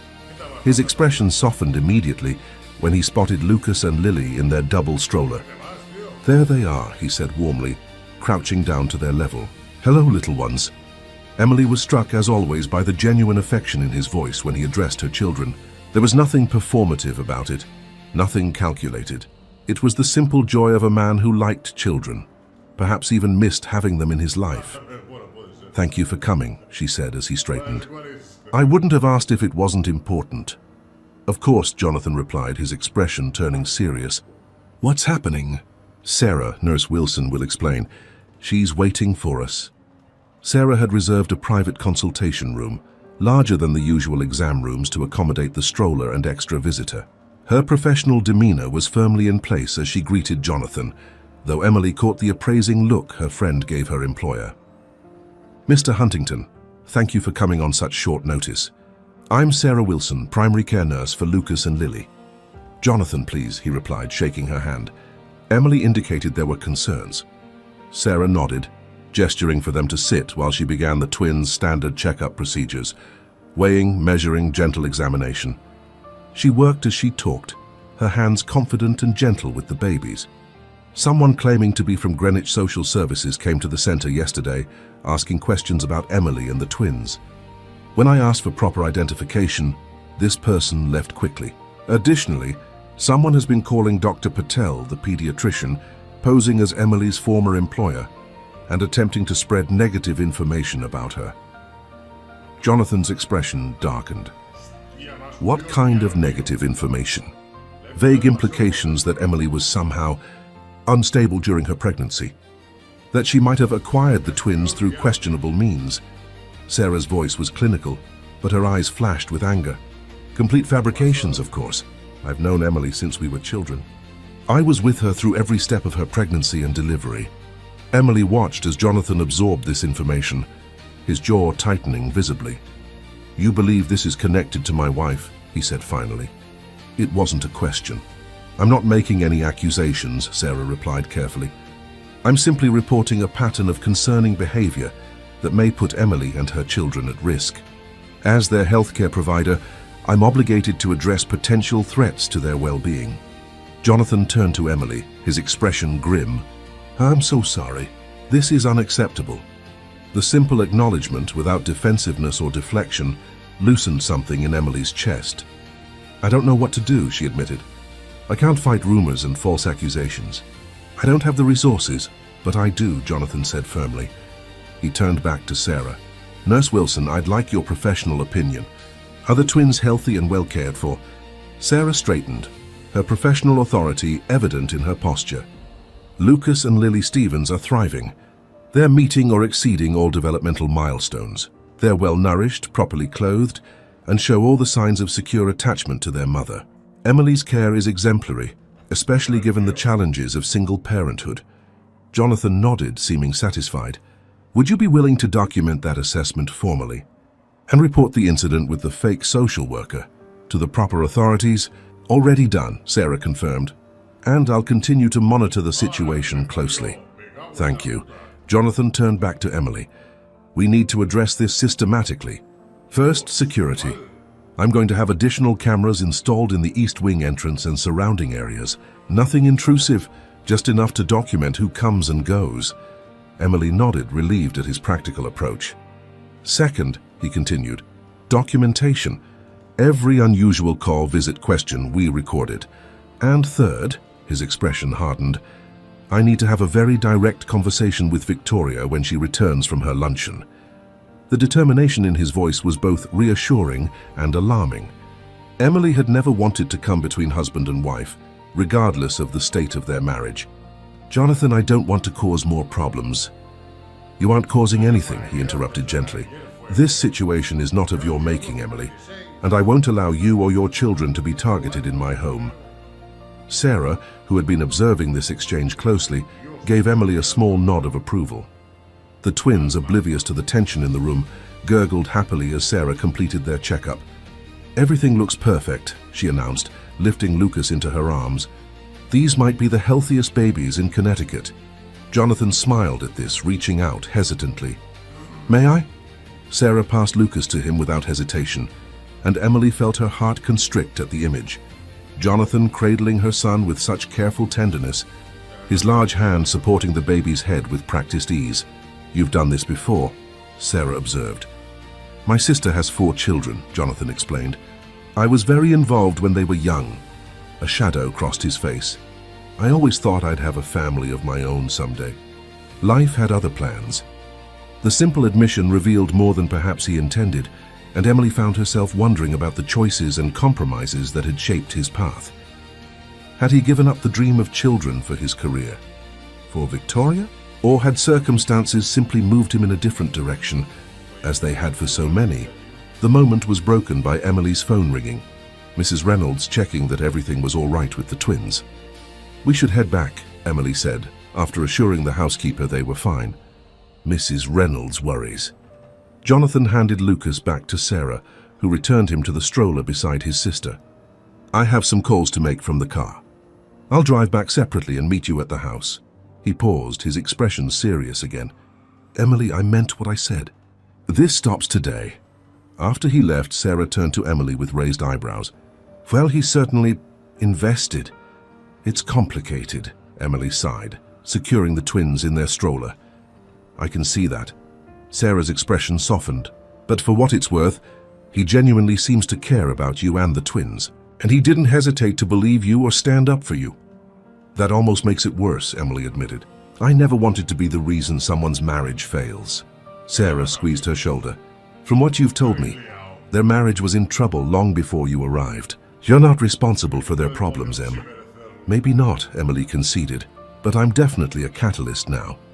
By the time Emily returned to the Huntington estate, the atmosphere had changed palpably. Security staff she rarely saw were visible at the gates and main entrances. Mrs. Reynolds met her at the East Wing door, her expression concerned.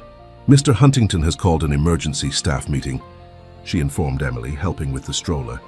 "Just the senior household. Staff, you, me, Gregory the groundskeeper, and Chef Michael. In the library as soon as you've settled the twins." Emily felt a flutter of anxiety. Did he say what it's about? Security updates, he said. But there's tension in the air, Emily. Mrs. Huntington returned from her luncheon an hour ago and words were exchanged in the master suite. Loud words. The confrontation Emily had been dreading had apparently already begun. She hurried to settle the twins for their afternoon nap, then made her way to the library, where she found the other staff already assembled. Jonathan stood by the fireplace, his expression grave but controlled. "Thank you all for coming," he began once Emily had taken a seat. "I'll be brief. There have been some security concerns that need addressing. First, we're upgrading the surveillance system around the property perimeter and at all entrances. This is precautionary but important." He turned to Mrs. Reynolds. "I'll need a complete list of all scheduled deliveries, maintenance visits, and other expected guests for the next month. No one, absolutely no one, enters this property without proper verification from now on." The housekeeper nodded, already making notes. "Additionally," Jonathan continued, "there have been inquiries about certain members of our household. Inappropriate, invasive inquiries." His gaze briefly met Emily's before returning to the group. "If anyone approaches any of you with questions about this household or the people in it, you are to report it to me immediately. Do not engage, do not provide information. Is that clear?" The staff murmured their agreement, exchanging confused glances. This level of security was unprecedented at the normally relaxed estate. "Finally," Jonathan said, his voice taking on a harder edge, "it's come to my attention that these inquiries may have originated from someone within our household. I want to be absolutely clear. This behavior will not be tolerated. Anyone found to be undermining the privacy, safety, or reputation of any person under this roof will face immediate consequences, legal and otherwise." The implication hung heavily in the air. Emily kept her eyes on her hands, acutely aware of the sidelong glances from the other staff members. They weren't fools. They'd surely noticed the tension between Victoria and herself, Jonathan's special attention to the twins, the shifting power dynamics in the household. "That's all for now," Jonathan concluded.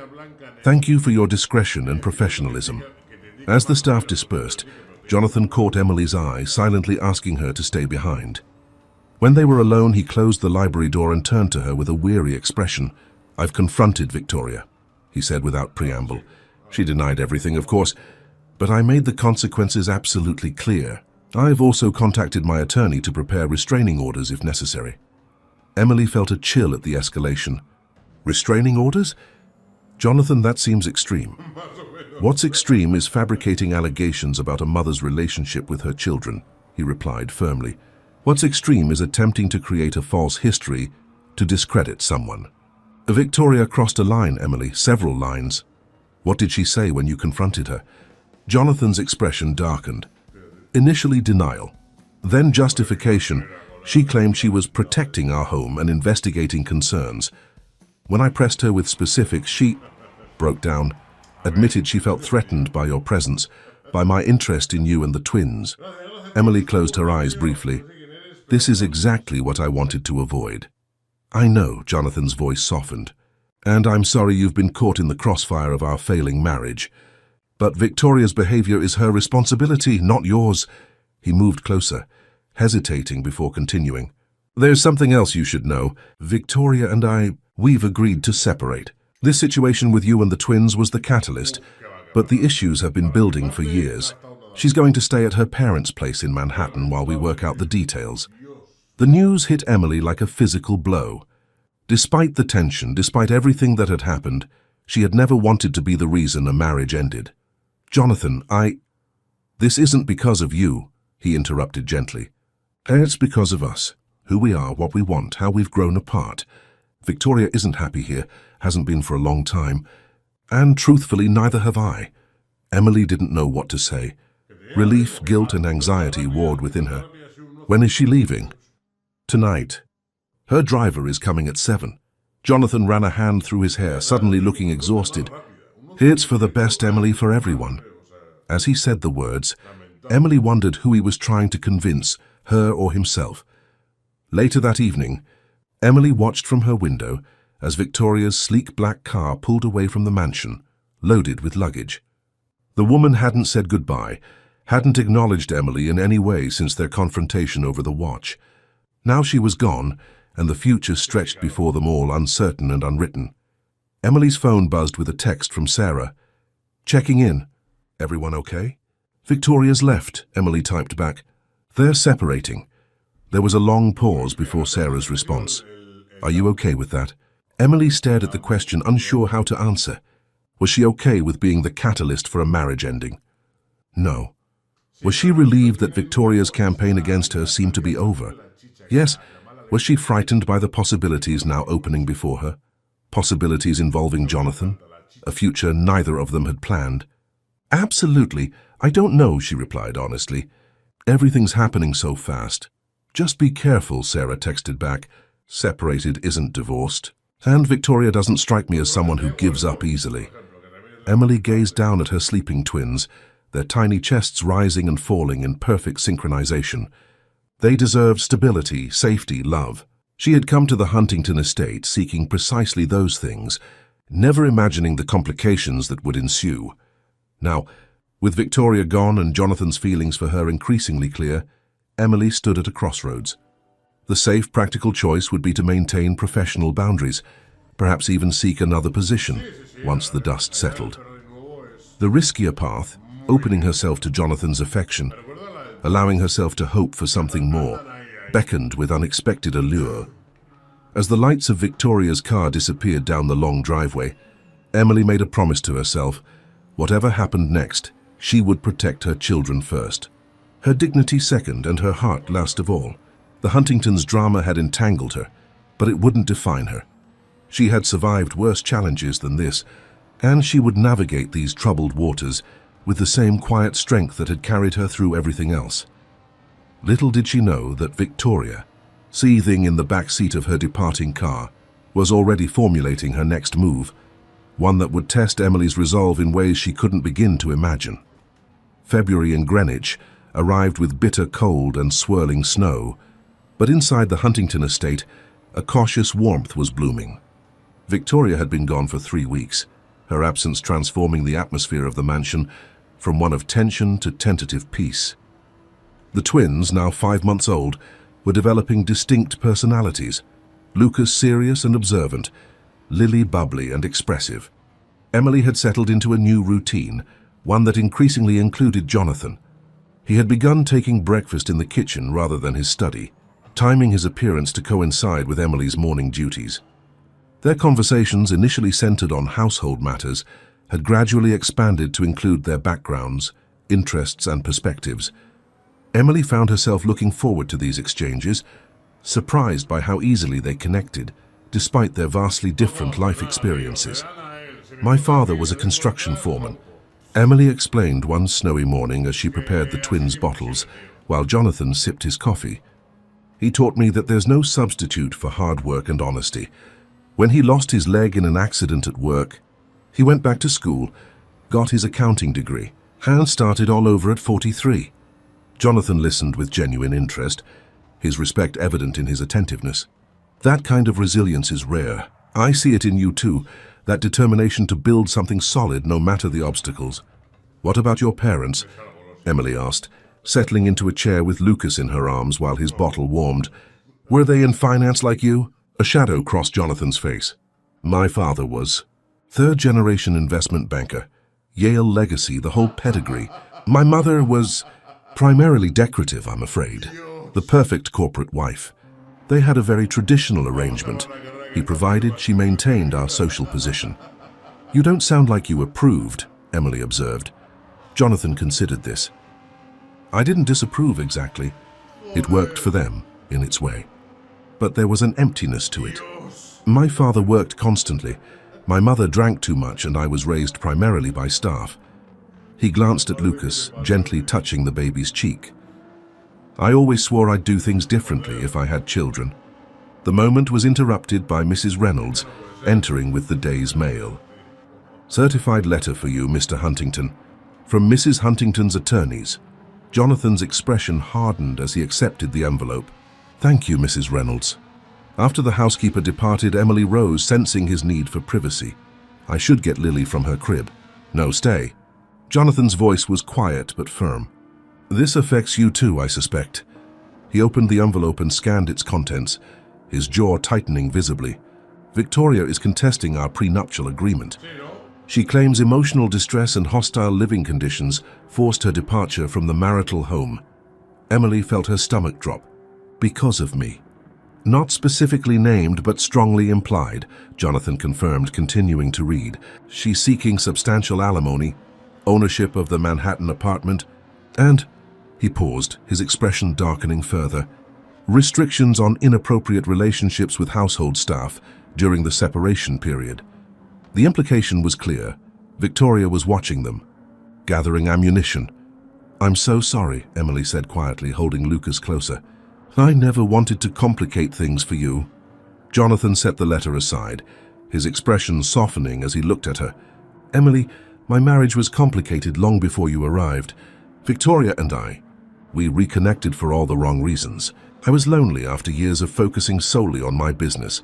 He hesitated, searching for words, seeking something I couldn't give her. Security, perhaps, or validation. You don't have to explain, Emily assured him. I do, though. Jonathan leaned forward, his eyes earnest, because I don't want you thinking you're responsible for this situation. Victoria and I were headed for separation regardless. Your arrival simply accelerated the inevitable. Emily nodded, though guilt still nagged at her. Whatever Jonathan said, her presence had clearly been the catalyst for the marriage's final rupture. What will you do? She asked, nodding toward the letter. Fight it, Jonathan replied without hesitation. The prenuptial agreement is solid. Victoria knew what she was signing. As for the rest, he met Emily's gaze directly. I won't allow her to dictate my personal relationships. The implication hung between them, unnamed but increasingly undeniable. Over the past weeks, their connection had deepened beyond employer and employee, beyond even friendship. Emily found herself thinking of Jonathan throughout the day, looking forward to their conversations, noticing the small kindnesses he showed not just to her, but to everyone in his household. His gentle way with the twins made her heart ache with possibilities she'd long ago dismissed. Perhaps I should move to another position, Emily suggested reluctantly. At least until your divorce is settled. It would remove any ammunition she might use against you. Is that what you want? Jonathan asked quietly. Emily looked down at Lucas, now contentedly drinking his bottle, his tiny hand wrapped around her finger. No, she admitted. The twins are happy here.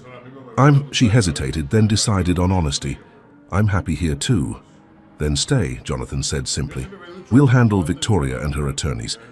I've navigated worse business negotiations than this. His confidence was reassuring, though Emily couldn't completely dismiss her concerns. Victoria had already demonstrated her willingness to play dirty. What else might she attempt if her legal strategy failed? That afternoon, as Emily was folding laundry in the East Wing, her phone rang with an unknown number. Normally she would let such calls go to voicemail, but with Victoria's machinations in mind, she decided to answer. Emily Stevens, a woman's brisk voice inquired. Yes, speaking. This is Margot Winters from Greenwich Academy. I'm calling about your application for the administrative assistant position. Emily frowned in confusion. I'm sorry, but I haven't applied for any position at Greenwich Academy. There was a pause. Oh, that's strange. We received your resume and cover letter last week, expressing interest in our opening. The qualifications matched perfectly. A cold feeling settled in Emily's stomach. I didn't send a resume to your school. Someone must have used my name without authorization. I see, the woman replied, her tone now cautious. Well, that's concerning. We'll certainly investigate this matter. The contact information must have been legitimate, though, as this is the number listed on the application. After extracting a promise that the school would send her a copy of the fraudulent application, Emily ended the call, her mind racing. Someone, almost certainly Victoria, was attempting to create job opportunities for her away from the Huntington estate. The strategy was clever. Rather than directly attacking Emily, Victoria was trying to lure her away with better prospects. The question was, how many other such applications had been submitted in her name? And what else might be happening that she didn't yet know about? Emily called Sarah, who answered on the second ring. Someone's sending out job applications in my name, Emily explained after exchanging greetings. Greenwich Academy just called about a position I never applied for. Sarah's sigh was audible. Victoria's getting creative. Have you told Jonathan? Not yet. I just found out. Tell him immediately, Sarah advised. Document everything. And Emily? Check your credit report. If she has enough personal information to apply for jobs in your name, she might try other things too. The suggestion sent a new wave of anxiety through Emily. Identity theft hadn't even occurred to her. But Sarah was right. It was a possibility she needed to consider. That evening, after the twins were asleep, Emily knocked on Jonathan's study door. The email from Greenwich Academy forwarded to her phone as evidence. "Come in," he called, looking up from his computer as she entered. His expression immediately softened. "Emily, everything all right?" "Not exactly." She explained about the mysterious job application, showing him the email with her purported resume and cover letter. Jonathan's expression darkened as he read. "This is thorough. Professional language, accurate details about your work history."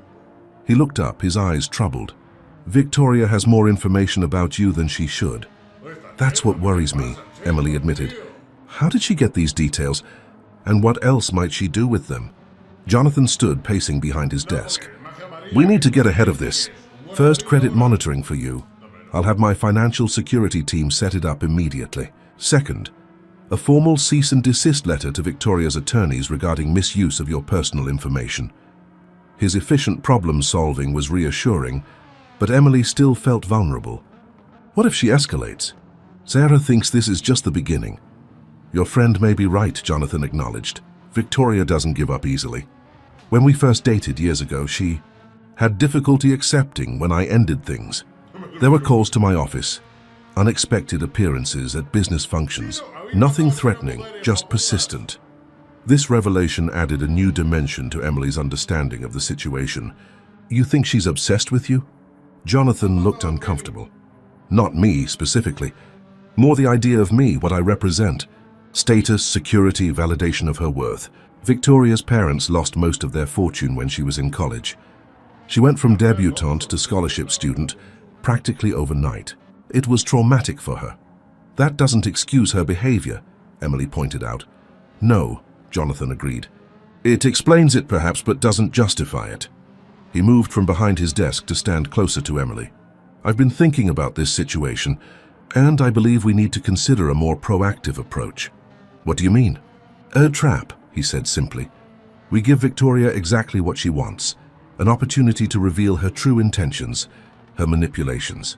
But we control the scenario, gather evidence, and end this once and for all." Emily hesitated, uncertain. "That sounds risky." "Less risky than waiting for her next move," Jonathan countered. "I know Victoria. She's methodical, persistent. She's building a narrative. You as the gold-digging homewrecker, her as the wronged wife. We need to disrupt that narrative before it gains traction." The strategy made sense, though Emily was uncomfortable with the level of confrontation it implied. She had always preferred to resolve conflicts through quiet dignity rather than direct engagement. But Victoria had left her little choice. "What did you have in mind?" she asked finally. Jonathan outlined his plan. A calculated deception designed to draw Victoria out, to make her reveal her hand. It was clever, potentially effective, but required Emily to play a role she wasn't sure she could manage. "I don't know if I can pull this off," she admitted when he finished. "I'm not an actress." "You don't need to be," Jonathan assured her. "You just need to be yourself, with one small but crucial modification to our usual routine." Emily considered the plan, weighing her discomfort against the potential benefits. Victoria's campaign against her was escalating, becoming more sophisticated. If they didn't act, what might come next? False accusations of neglect, manipulated evidence of misconduct? The risks to her reputation, her livelihood, and potentially even her custody of the twins were too great to ignore. "All right," she agreed finally. "Let's do it." Jonathan's relief was evident. "Thank you for trusting me with this, Emily.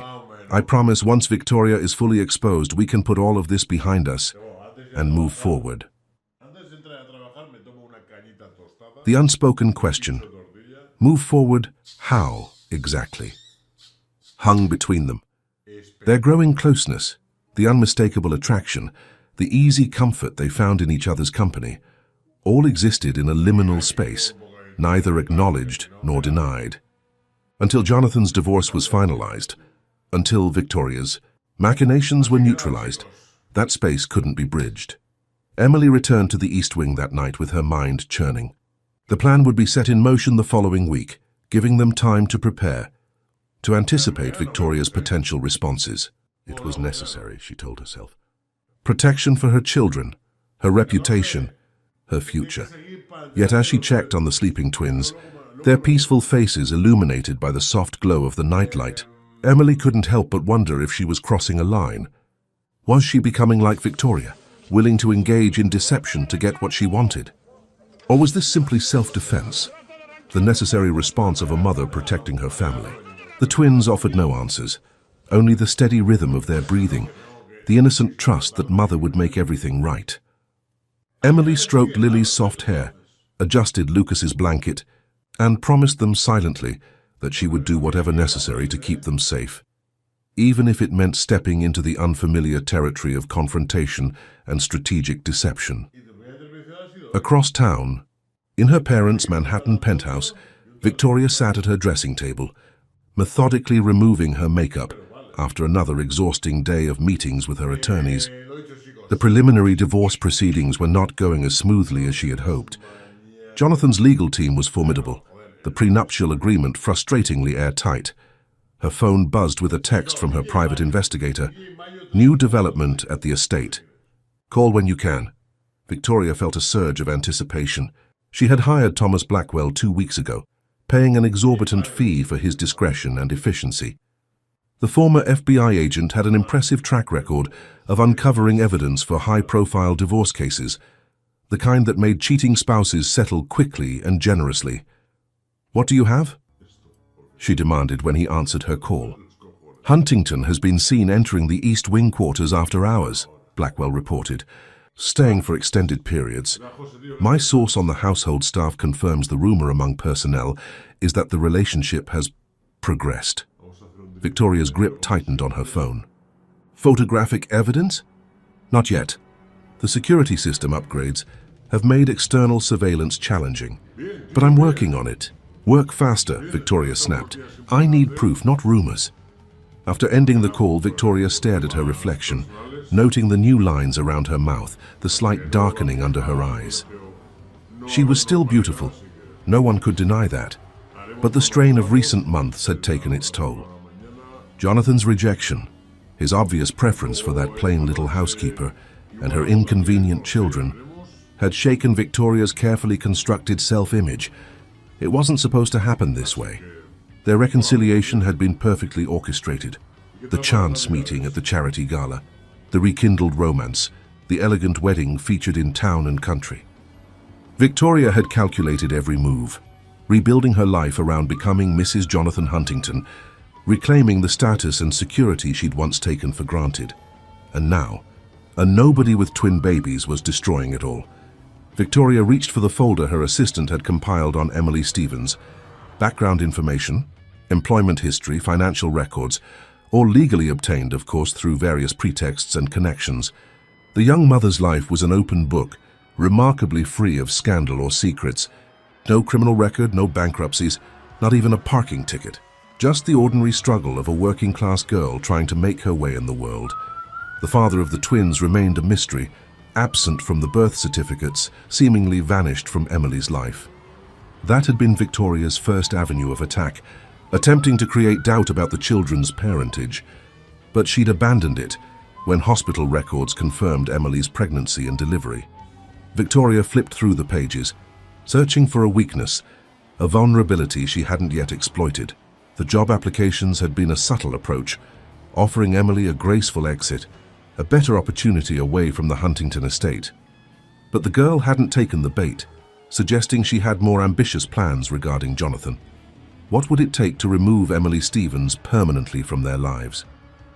What leverage could Victoria find that would be powerful enough to overcome whatever emotional hold this girl had established over Jonathan? A page in the folder caught Victoria's attention.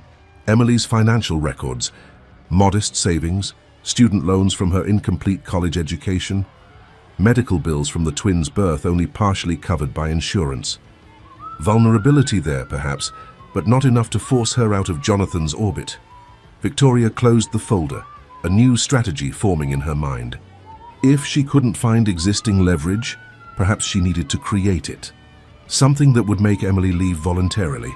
Something that would turn Jonathan's affection to disgust. It would require careful planning, precise execution. But Victoria had always excelled at strategy, at identifying exactly what people wanted and what they feared losing most. Emily Stevens wanted security for her children, respectability, a fresh start. Victoria could take all of that away with a single, well-crafted deception. Smiling at her reflection, Victoria reached for her phone to text Blackwell again. She had a new assignment for him, one that would require particular finesse and absolute discretion. By the time she was finished, Emily Stevens would be gone from their lives forever. And Jonathan would return where he belonged, to the wife who had sacrificed everything to reclaim him. The trap was set with meticulous care. Jonathan had arranged for information about a supposed business trip to reach Victoria through seemingly accidental channels. An appointment visible on his shared calendar. Travel reservation.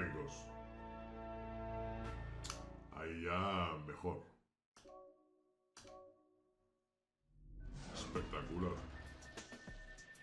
A ver, el reloj legal te lo puedes dar, pero vamos. Bien, pues más piezas. Maravilloso.